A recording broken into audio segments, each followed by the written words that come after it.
Assalamu alaikum wa rahmatullahi wa barakatuh. Ensonga ebuuziddwa ey'okubiri, alhamdulillah, singa omuntu akaabira mu swala kisinziira okukaaba kubadde kwa nsonga ki.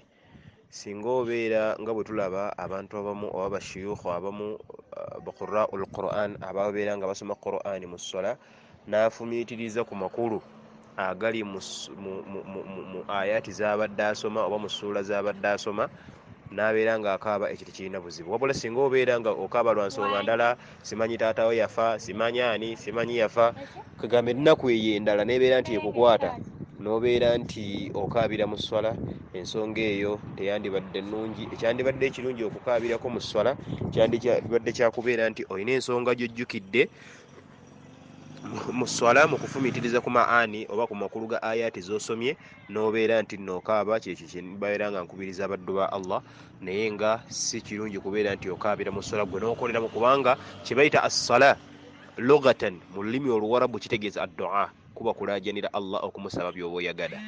Ate shar'an mu kunnyonnyola kye bayita es-sala kitegeeza al aqwal wal af'al, bikolwa n'ebigambo nga biri wakati w'omuddu ne Allah we, naye ng'ebigambo ebyo bitandika ne takbiratul ihram ne bikomekereza ne taslim oba okutola salaamu.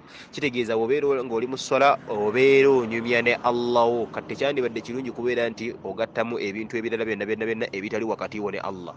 Yensonga lwaki olaba n'abasoma Qur'an bwe bakaaba baba bafumiitiriza ku makulu agaliwo mu mateeka ago Allahu jalla jalaaluhu ge yassa.